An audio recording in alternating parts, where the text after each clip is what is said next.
Hey guys, how you guys doing? Welcome to episode, I don't know, I believe it's nine or eight. Either way, thanks for joining us today. Hanging out with some good friends of mine. Um, Twitching Tongues has been a band we'll get into that. But yeah, do you guys want to introduce yourselves, who you are, what's your role in the band? Taylor, you go ahead. I'm Taylor. I play guitar and do some background yelling and do the recordings for the band as well. He's very much more important than I am. I'm Colin. I sing. Period. Period. Awesome. So wait, how long has Twitching Tongues been a band? Because first of all, when I remember Twitching Tongues starting, was at a point where I remember getting a Twitching Tongues demo, an actual recorded CD. The CDs, yeah, I made those myself. That's obsolete now. Yeah. At least I don't see it. But so when it was a while ago. When did you guys start? I think this is year 11. Holy fuck! Like year 11. So the demo came out 10 years ago. This past March. That's awesome. So 11 years of Twitching Tongues. Yep. It's awesome. Thank you so much. I always ask this question. I've known you guys for well over 10 years now. Yeah. How did you guys get involved in hardcore? And I ask that because it's a whole different story for many of us. You guys essentially lived an hour away from me, but it's a whole different world in the Valley than it was in the IE, you know? So what's your guys' story of getting involved, first of all, in music, because you guys are both very musically inclined, but also getting involved in hardcore specifically? I'd say we're musically declined at this point. Hey man, you can play guitar because I fucking can't. I can't play guitar. I can kind of play guitar. I make it work, but whatever. Not well enough. Taylor, you want to take it away? We grew up in Connecticut and then, got into all the Connecticut hardcore stuff. But we were both too young to go to shows, and then moved here in like 2004. January 2nd, 2004. And then immediately started jumping into like Studio S and Cobalt Cafe shows, like instantly. Studio S, dude. That was I loved it, dude. I like going there, but if you think about it in hindsight as like a kid, just going to a warehouse in the middle of fucking like industrial North Hollywood. I was literally 13 years old. Yeah. Like going to and playing shows there as a 13-year-old. I remember that's not up to code, you know? Hell no. Well, hardcore never is. Question, when did Fight Everyone start? Was 2006. Was that around that time? Motherfucker. Well, the demo said 2005, motherfucker. Oh, see? Yeah. That's fucked up. So you guys started going to shows once you guys moved out to the West Coast? Pretty much right away. Well, when I got here, or when we got here, I went to a high school that had a weird track system, and we had 2 summers. So there was a summer from January to February. So right when I got here, I had no school for 2 months and just straight up was only going to shows and like writing music. I was so jealous. Yeah, he had to go to school. Yeah. I shut up. I was tossed to the fucking wolves, brother. Because you were going to what? You were in middle school, I'm assuming. I was in middle school. So I was in 7th grade, just like going from West Hartford, Connecticut to Van Nuys. So it was like LA. I showed up and it was like, "What do you want?" And I was like, "Oh shit!" And like it was like a complete. Was that kind of like a culture shock for you? Big time, because it was like my school had uniforms. And so my mom hearing that was like, "Oh, that's cool." And the dean explained, like, "Yeah, we have them wear uniforms just in case of like gang activity and stuff like that." And she was like, "What have I done?" But yeah, it was cool. I mean, it just we loved growing up in Van Nuys. Dude, that's kind of crazy going to middle school in such a like going to middle school, like moving to another part of the country and going to middle school straight after going, being in a whole different area. That's the age where people are kind of starting to find themselves. That's the age when bad shit starts happening or you start doing bad shit. So it's kind of weird because like when I moved to the States, and went to I started going to elementary school, and for me that was like, dude, this is fucking weird. Like, first of all, I gotta learn how to speak English. Second, like, holy fuck, it's a whole nother world. But middle school, everybody kind of is already like finding their pace. That's it. Yeah. Of like who they are, what they're doing, what they're involved in. So yeah, that's got to be such a weird concept. Yeah, eighth grade was the first time I was asked, "Where are you from?" or somebody specific. I remember somebody specifically saying, "You better not be claiming nothing." And I was like, "What do you mean?" I was literally like, "I'm in eighth grade. What do you?" I claim fucking Kraft mac and cheese. What do you want from me? It's funny, dude. It's so funny you say that, because when I'm thinking of the questions to ask people, the first question is like who you are and where you from. Yeah. And I was like, that's such an LA thing. Yeah, everybody else would be like, well, I'm from Topeka, and I grew up on a farm. Yeah. And we'd be like, whoa. Dude, that's funny, man. So you guys played in bands or music together, I'm assuming most of your life. When did you guys start playing music? At this point, I would say less than half, because he was really resistant to it at first. Yeah. Because I wasn't a musical guy until like my kind of early teens, but still early teens too. I would tell him he sucked and he should quit forever. Yeah, exactly. And my mom would be like, "You should start a band with your brother." Like, no, Taylor, were you not down? No, he wasn't down, and then he was forced to be down. Because then he got good real fast, and he was like, "Holy shit!" I was like, little brother beef. Exactly. Yeah. But I showed him my, and he couldn't resist anymore. So, I mean, as far as playing in bands together for quite some time, how's that dynamic? Is it at this point, is it somewhat natural, or do you guys ever butt heads? All the time. Yeah. It's more natural now, but like, and the headbutting, it's with the brother aspect that is positive is that we can butt heads and still be brothers, Yeah, you're forced to. Where sometimes you butt head with your friends and it's like, all right, fuck you, I'm never talking to you again. But with us, it's like, all right, fuck you, I'm going to Six Flags later. You want to come with me or what? And then and then you're fine. And then you finish the song and it turns out fine. Yeah. Usually he's right. Even if I'm usually resistant to things being more accessible. Yeah. And I want access, He wants Demolic. I want Lady Gaga. I want it to sound like shit. Yeah. He wants it to sound like shit. So whenever it doesn't sound like shit, just know that was me. Yeah. So, I mean, as far as writing music together, what's that dynamic? Do one of you guys write certain parts or write the whole song and then someone comes along and writes on top of it? How do you guys write Twitch and Tongue songs together? You want to take this? It's a little bit of all of that. Sometimes I'll have a complete song. Sometimes he'll have a complete song. Sometimes we just kind of put parts together and in the room. I'd say it was different when we lived together too. Yeah. It was just like, it would be 8 a.m. in the garage, just like, you got it, riff. And the whole albums would be born in like a week. But and then Sean joined and he contributed a good bit too. Yeah, that was way down the road. Having like a third contributor was like nice. Never before seen. That's awesome. Yeah. So yeah, it's normally just kind of part, and then one of us will be like, that's good or that's not good, and then we'll problem solve until it feels good.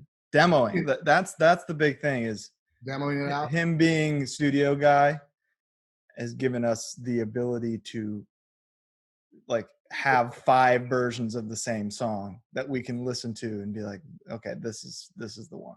Yeah.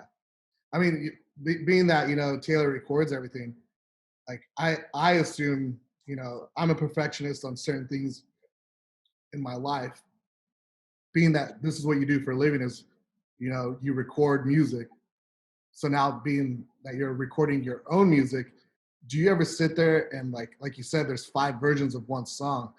At what point are you happy with the song? Like, is it something that you guys both mutually like, all right, this is the version? We usually can end up agreeing on when the vibe is right. Like we'll both agree that whatever impact we were looking for is there now or not. But if it's some, like we could obsess on a song for a year, you know? yeah. Jeez. Art is never finished, it only escapes. I mean, dude, that's cool. You guys have that dynamic, as far as like Shabal, it's always been like, Brian and Jason write songs, and then I come in do vocals, and it's pretty cool that you guys bounce back and forth. So Twitching Tongues isn't your normal. I wouldn't consider it your normal hardcore band. I consider it more of like a metal. I consider it more of a metal band than it is hardcore. At this point, yeah, but like we've never lost the Spirit. ethics, the spirit and the ethics of our hardcore. Yeah, band. exactly. And I think that's what pushes. That's what makes you stand outside of your generic metal band. Yeah. What influenced the band?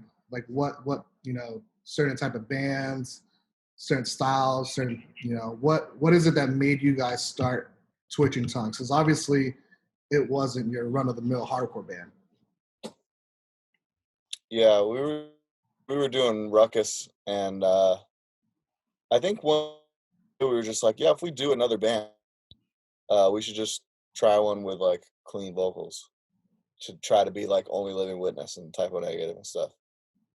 And then I think within like 6 weeks or something, like a year, but it was no time. We had like 5 songs written, and he started tracking vocals over it. And then we didn't put it out for like a whole year though, just because we were kind of For the LP, yeah. But I think the demo still kind the of demo we started recording October 2009. Oh. So that was, yeah, I guess it was like 6 months, but March 2010 was the demo. July 2010 we recorded Sleep Therapy. So it was like a 3-month or 4-month thing between like putting out the demo and recording the LP. But we moved really fast at first. Yeah, that's great. Should have slowed down on my end so I could, learn to sing before. So you would say Only Living Witness and Typo Negative are the main influences. Yeah, that was like the primary goal, and then other things came like Sam Black Church and shit like that. Dude, it's cool. I mean, I'm definitely an Only Living Witness fan, but I still can't get into Typo Negative. You don't have to.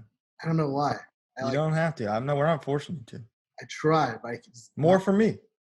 Fucking take it, please. Okay. So I mean, you guys both are heavily involved in music, playing. You guys both play in a plethora of bands. COVID-19 hit, and this is the reason why we're doing this Q&A. Is honestly is because I'm bored and I'm just trying to kill time. But how can you be bored in space, man? Dude, look around you. Look at me, I'm just fucking flying. It's beautiful. But yeah, as far as the musician goes, you're very limited to what you can do now. You can't do a live show. And for bands like Twitching Tongues, the music is a big influence of what you guys do is playing a live show. How has this whole COVID-19 affected your guys'? How's it affected the band and then your personal lives? How are you dealing with this whole pandemic?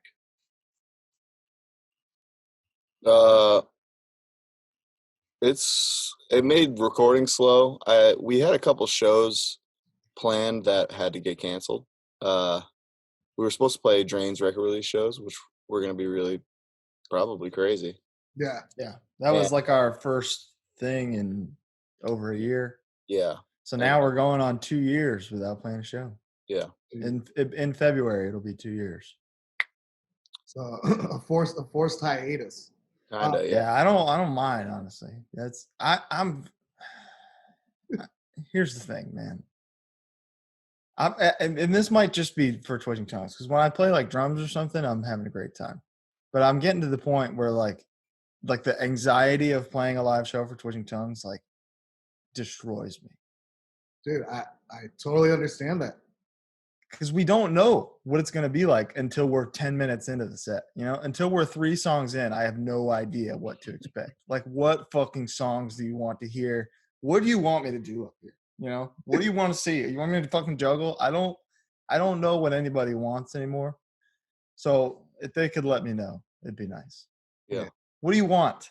It's funny you say that, because right before this whole pandemic started, we put out a record, and I was like, dude, I don't want to play shows anymore. Maybe like one show, 2 shows a year. Yeah, I just like, there's this like anxiousness that goes behind playing music now. totally. Not simply because it's difficult, but because, again, like, what what do you expect out of a musician or myself to do now? Like, it's like I've been doing this for so long that, like, it's definitely for, I don't know if it's for you guys, but for me, it's very selfless. I literally only play music to hang out with my friends and to travel. Oh, absolutely. And that's what we wanted to get back to.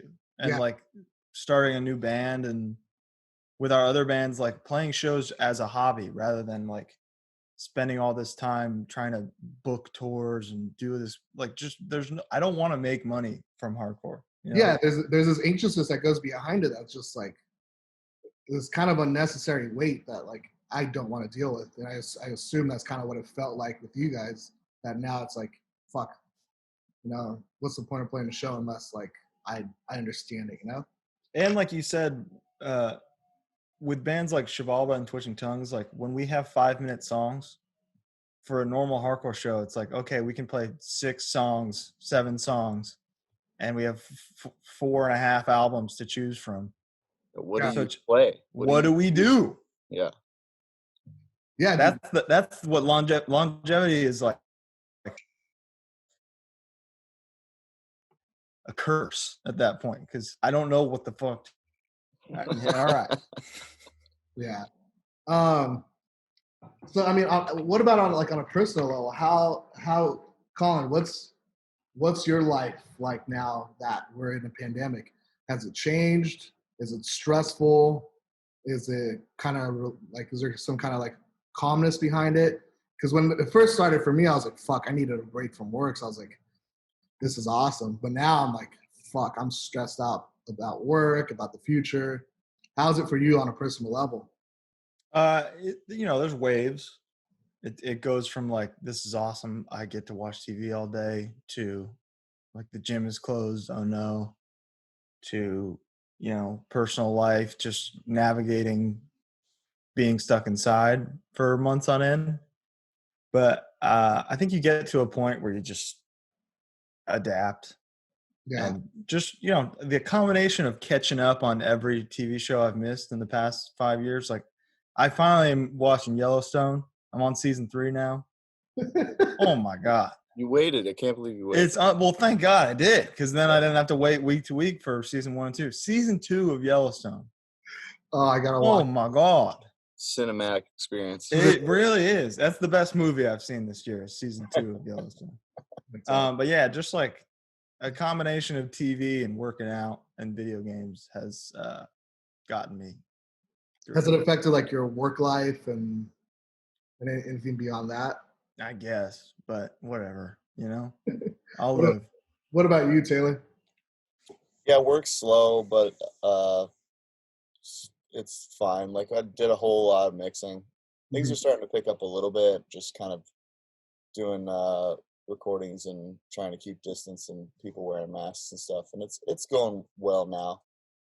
Yeah, I mean, you obviously recording bands, obviously you have to continue your life to fucking, pay the bills. Yeah. It's when a band comes into your recording your studio, is it kind of stressful for you sometimes, or is it? No, because I think what I'm keeping it to now is like I'll record if I already know them. I'm not just kind of letting like a whole bunch of strangers come in. So Yeah. so mostly like people who have already been here, and I kind of know what their daily lives are like.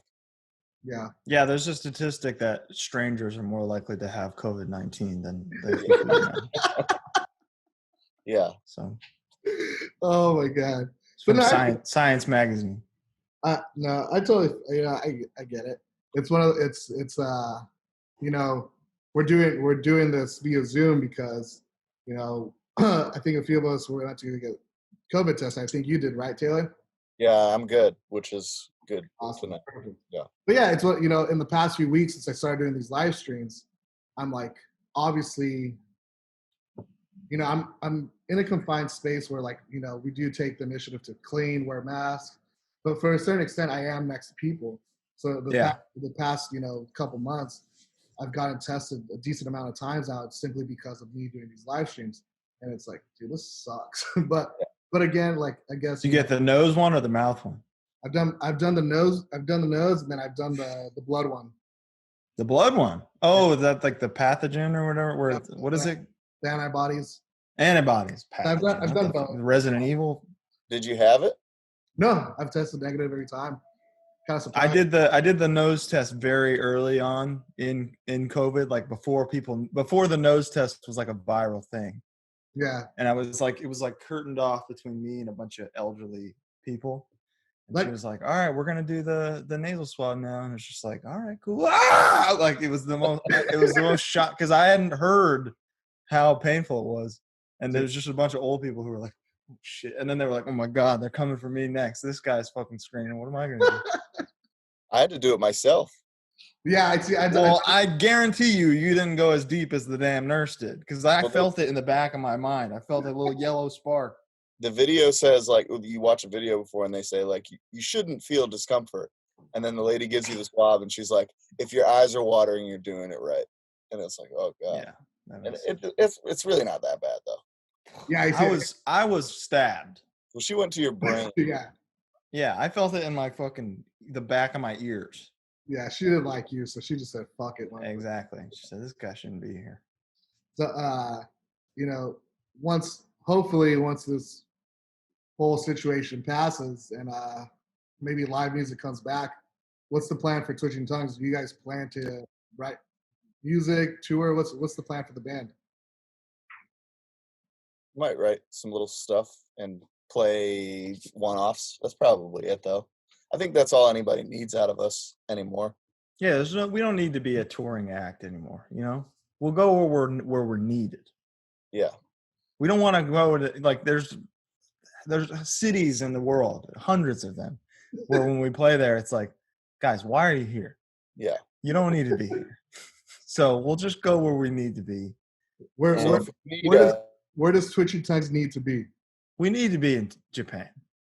We got to be there. I agree. The Bay Area, New England. Where else, Taylor? Where do we need to be? Philadelphia. We did. I mean, when we were touring, we did really well in a couple weird places lately. Yeah. What was the show where you? You're breaking up. Your internet sucks. Look at him. He's frozen. What a loser. You played. Am I good now? Yeah. You're good now. What was the show where you played without me where it was really good? Oh. Fucking like Wisconsin or something. Sick. It was incredible. In Wisconsin, of all places? Oh my God. It was I think it was Wisconsin. There's this juggalette in the front. Just loved having a great time, but then it was on the second Hebrew tour. Dude. Amazing. Call me crazy, but I actually think I want a tour after all this is done. At least one tour. You're crazy. We'll see. But it's like the past few years, I'm like, again, we're like selfish in the sense that we play in the band for ourselves now. And it's like, I think the past 3 years we've played like England, Japan twice. We played Hawaii like twice. Oh yeah. But we definitely haven't toured or done anything like in places where like we probably should play, you know. But no, I definitely get that. So, well, I mean, hopefully you guys continue to still be a band, and hopefully we can play shows again. Yeah, and we talk about that all the time, just between ourselves. Is that like, oh shit, he just changed poses? That was crazy. Yeah. Whoa. Oh my God. He and I started this band, so it's like one of us would have to die for Twitching Tongues to stop being a band. Yeah. Officially. Like there's no there's never gonna be like, oh, this is it. Last show, come buy some shirts. It's not, there's no point. Because it's just like, if we want to be able to play again, we should be able to play again. No, yeah, I definitely feel that. The fire comes and goes. Yeah. I'm the same way. What's your favorite show you've ever played or have attended? Bolt Thrower Autopsy in Oakland, California. Yeah, that was unbelievable. What venue was that? We played The Rain. Metro. Yeah, at the Metro. Yeah, we played Rainfest and left after our set, drove overnight so that we could make that show. That's great. I remember that. Yeah, That because was they one of played the LA greatest. the night before, I think. Or No, I that's think why we were missing it. no, we were in Seattle, and I was like, "Wait, you guys are driving overnight to go see Oh, Boulevard?" Yeah.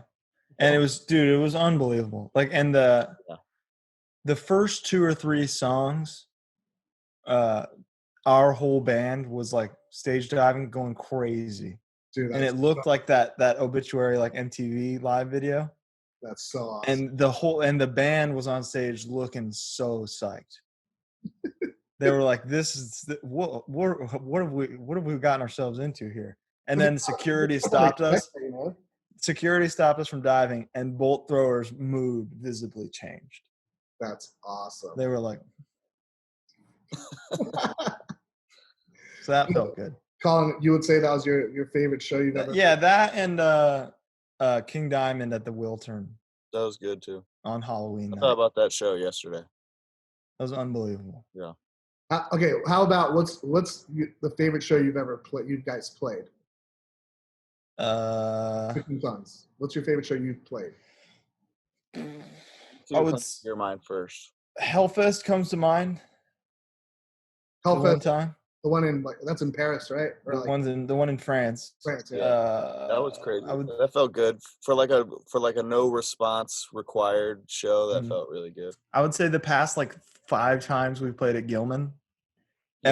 Every next time is like, well, that was the best show we've ever played, and then they play again. It's like, well, I think that might have been the best show we've ever played. It's insane. Yeah, Gilman is king. Gilman gave us a false sense of what a tour was going to be. Yeah, like. Exactly. We'll start at Gilman and be like, this tour is going to be sick, and then we'll hit Mesa the next day, and it'll be good. Yeah. Dude. Yeah, the last time I went to Gilman, I was like, dude, it was like sold out. The show. It's another world. Yeah. And I feel like every city and area goes through waves of like, because there's times where like NorCal wasn't really doing that many shows, and then like it seems like it's picking up again, which is awesome, Yeah, they're crushing, and they have all the bands right now, I think too. Yeah, and that is what is so special to me about all the hot bands on the Bay right now, like Drain and Gulch and Hands of God and stuff, is like those are the people that have been coming to our shows for 10 years. I have seen all of them spin kick somebody. and now here they are. They've gone through the trials and tribulations of like starting bands to finally find like who that their musical identities and people are. Yeah. And it's resonating with people. So that's like I love that those bands are doing well. Yeah, dude, shout out to the Bay. Big time. Hopefully, yeah, play some shows with them. Bucket list. Is there something in your bucket list that you can share with us before you die? What's one thing you want to do? Wow. I don't know. I want to go to Japan for like 6 months, probably. 6 months. Yeah. Long time. What are you gonna do for 6 months? Who cares, man? Look at leaves falling. Look at a fucking tree and just like learn how to play the flute. Yeah. Who cares, man? Colin, I want to walk. What are you gonna do before you die? What do you want to do before you die? I'd love to own a home, have a child, maybe have a second child. A big bucket. Yeah. I would like to big ass bucket. I would like to cure dogs being able to die so that this creature can live. Oh man. For my entire life. You must live forever. They do. I recently got a cat, and like I love my fucking cat, dude. I like that guy. So you got to help me. Dude, I'm like we got to make medical advancements to ensure that they live forever. The one thing in my life that I come home and I just like grab the cat and I'm just like, you make me so happy. And that's crazy because like to have a cat that likes you is not a normal thing. It's hard work. This cat likes me for some reason. I don't know. You did it. So we got to do what we can do to make sure. My cat won't leave me alone. You got some good cats, Colin. We got to figure out how we can cure death in animals. People can die. People can continue to die, but let's figure out how to save animals. I'm with you. Last meal. What's your last meal before you die? I think about this almost every day, so this is going to take me a while. I can't. I've been thinking about this for like 2 straight years, and I haven't had an answer. So Taylor, Sushi, why don't wings, you? mac Why and don't you cheese. sushi. God, he's so fast. What's your last meal, Taylor? Say it again. He's fucking frozen again. This guy. Taylor, what's Get your a last? grip. Sushi, wings, mac and cheese. All three combined? Yes. Not in a bowl. No, in a bowl. In a bowl. Separately. Sushi, wings, and mac and cheese. Yeah, that's what's gonna kill you. That's fine. It's the Who last meal. cares? Colin, what's your last meal? Sushi, wings, mac and cheese. No, it's not mac and cheese. But it's sushi and wings. It's specific, you know? Like it would be Mine's a burrito. okay. Carne asada burrito. That sounds good. Wet with green sauce and cheese. That might be for dinner tonight. Mine would be wings from Barbell Tavern Oh, in East Aurora, New York. don't do this. A penne vodka slice from Sole Mio on Long Island. A nice big thick deep dish slice from Lou Malnati's in Chicago. Yes. A nice bagel from Lock, Stock, and Bagel in West Hartford, Connecticut.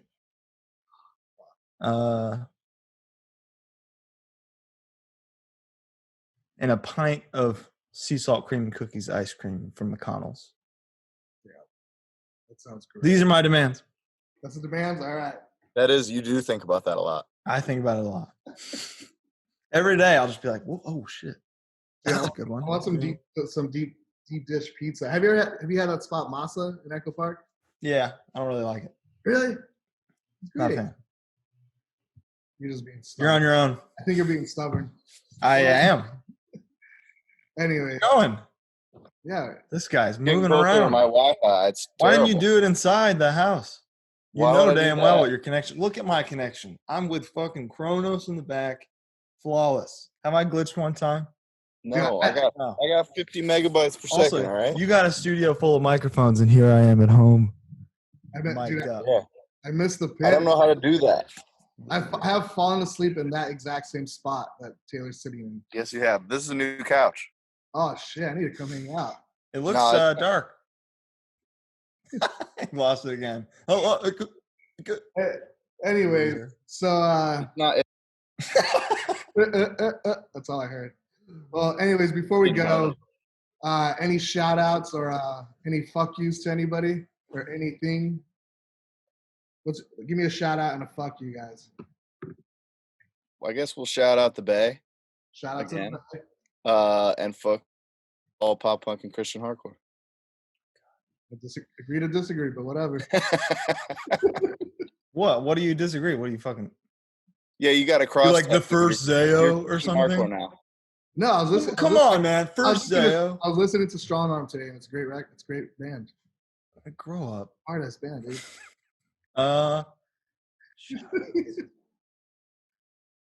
Let's see the cross tattoo. Why'd you get that? Tell us about it. Oh, leave him alone. I'm just a beaner, dude. What do you want to know? No, my grandmother used to always give me rosaries, and I used to always wear them. She knows I don't believe in religion, but she forces to give them to me. So I was like, fuck it, I'll just tattoo it on me. Well, that's a good reason. Because they would end up breaking. Most of them broke. So I think God is like, if there's a guy who's just like, nah, fuck you, I don't want this fool. So I You've just been rejected. tattooed that bitch on me, you know? You can't break that one. God, give me a shout out and a fuck you.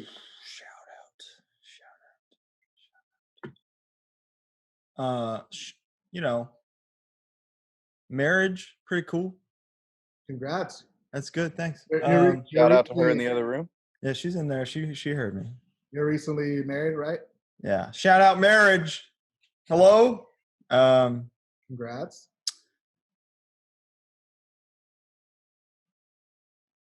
Dr. Pepper cream soda. Whew. Ooh. All right. I want to say something real quick. You familiar with the Legend of Zelda, the series? Yeah. It's terrible. No good games. Every single one stinks. All of them? All of them. Would you consider yourself a gamer? I don't want to get into that right now. What I want to get into is that Legend of Zelda, no good games. He left. Oh, okay. I thought I made him so mad. Breath of the Wild, terrible. Mario Odyssey was robbed for Game of the Year. And anybody that has something to say otherwise, let's go. I agree, but I did like Breath. He can't even get it. I like So fuck Zelda and fuck Zelda fans. Fuck Zelda. No. Don't get I don't, dude. That's scary. I remember the game, but I've actually never owned like a video game system ever. So I've never like actually played video games. I remember when I was a kid and my neighbor had PlayStation and I loved it because he had Tony Hawk, the pro skater. And I think Tony Hawk Pro Skater is coming out with like the old version. Yeah, they're remastering the first two. So for the first time in my life, I'm gonna go buy an Xbox or a PlayStation 4. What do you recommend? I would wait for the PS5 because it's coming out in a couple months. So I'll get the PS5 solely to play Tony Hawk Pro Skater. There you go, man. That's a great plan. Out on the soundtrack? Huh? Didn't Rotting Out get on the soundtrack? I don't know. Is that a rumor? Are you starting rumors? There was a list. Look how dark your thing is right now. Look, man. Get a grip. I'll go outside. You got lights in there. Well, okay. I'll get bar. Oh, there we go. This is gorgeous. You should have been doing this the whole time. Miss you guys. Hope you guys are doing well. Likewise. Thanks for having joining us today. And hopefully Twitching Tongues will be able to play a show and hopefully we'll hear some more music. Yeah, we'll see. You're going to do it. Yeah. We'll probably do it. If I say this, then when it happens, it's like, whoa, they did it. But if I'm like, yeah, we're definitely doing it. We're writing. We got this coming up. We're thinking about doing this. Then it's like, oh, okay. Well, they did what they said they're going to do. Cool. You're going to do but it. If I go, nah, then when it comes, it's like, what? So, I can't. We'll probably do it. I'm negging. I'm stoked to hear and see Twitching Tongues again someday. Well, you might not. Yeah, and that's very possible. Get it? Yeah, I know. We're never doing anything again. Nobody's ever doing anything. I'm gonna come over. We could go get some in and out. That sounds good. I'll do that. I might do that right now. Might do that right now too. All right, dudes. Thanks for joining us today. Peace out. See ya. See ya. Bye-bye.